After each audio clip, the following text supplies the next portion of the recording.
ఆదికాండము 23వ అధ్యాయము. శారా జీవించిన కాలము అనగా శారా బ్రతికిన ఏండ్లు 127. శారా కనాను దేశమందలి హెబ్రోనను కిర్యతర్బాలో మృతి పొందెను.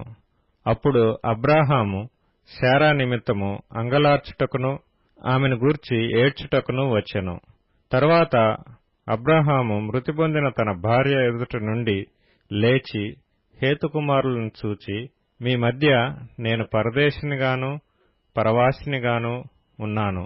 మృతి పొందిన నా భార్య నా కన్నుల ఎదుట ఉండకుండా ఆమెను పాతిపెట్టుటకు మీ తావున నాకొక శ్మశాన భూమిని స్వాస్థ్యముగా ఇయ్యుడని అడగగా, హేతుకుమారులు, అయ్యా, మా మాట వినుము, నీవు మా మధ్యను మహారాజువై ఉన్నావు. మా శ్మశాన భూములలో అతి శ్రేష్టమైన దానియందు మృతి పొందిన నీ భార్యను పాతిపెట్టుము. నీవు మృతి పొందిన నీ భార్యను పాతిపెట్టినట్లు మాలో తన శ్మశాన భూమి ఈయనొల్లనివాడు ఎవడనూ లేడని అబ్రాహాముకుత్తరమిచ్చిరి.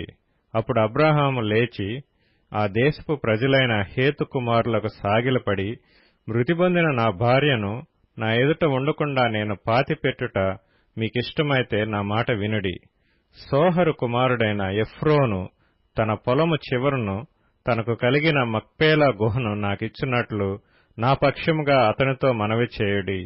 మీ మధ్యను శ్మశాన భూమిగా నుండుటకు నిండు వెలకు అతడు దానిని నాకు స్వాస్థ్యంగా ఇయ్యవలనని వారితో చెప్పెను. అప్పుడు ఎఫ్రోను హేతుకుమారుల మధ్యను కూర్చుండియుండెను. హిత్తీయుడైన ఎఫ్రోను తన ఊరి గవిని ప్రవేశించు వారందరి ఎదుట హేతుకుమారులకు వినబడినట్లు అబ్రాహాముతో చెప్పిన ప్రత్యుత్తరమేమనగా, అయ్యా, అట్లు కాదు, నా మనవిని ఆలకించుము. ఆ పొలమును నీకిచ్చుతున్నాను, దానిలోనున్న గుహను నీకిచ్చుతున్నాను, నా ప్రజల ఎదుట అది నీకిచ్చుతున్నాను. మృతి పొందిన నీ భార్యను పాతిపెట్టుమనెను. అప్పుడు అబ్రాహాము ఆ దేశపు ప్రజల ఎదుట సాగిలపడి, సరే కాని నా మనవి ఆలకించుము, ఆ పొలమునకు వెల ఇచ్చెదను, అది నా యొద్ద పుచ్చుకొనిన ఎడల మృతి పొందిన నా భార్యను పాతిపెట్టెదనని ఆ దేశ ప్రజలకు వినబడినట్లు ఎఫ్రోనుతో చెప్పెను.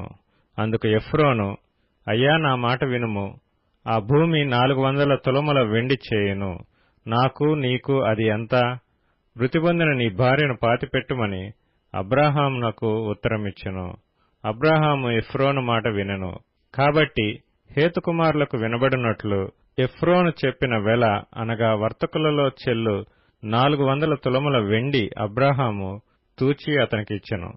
అలాగున మమ్రే ఎదుటనున్న మక్పేలా ఎందలి ఎఫ్రోను పొలము అనగా ఆ పొలమును దాని అందలి గృహయు దాని పొలిమేర అంతటిలోనున్న ఆ పొలము చెట్లన్నీయు అతని ఊరి గవిని ప్రవేశించు వారందరిలో హేతుకుమారుల ఎదుట అబ్రాహామునకు స్వాస్థ్యముగా స్థిరపరచబడెను. ఆ తరువాత అబ్రాహాము కనాను దేశంలో హెబ్రోనను మమ్రే ఎదుటనున్న మక్పేలా పొలము గుహలో తన భార్య అయిన శారాను పాతిపెట్టెను. ఆ పొలమును దానిలోనున్న గుహయు హేతుకుమారుల వలన శ్మశానము కొరకు అబ్రాహామునకు స్వాస్థ్యముగా స్థిరపరచబడెను.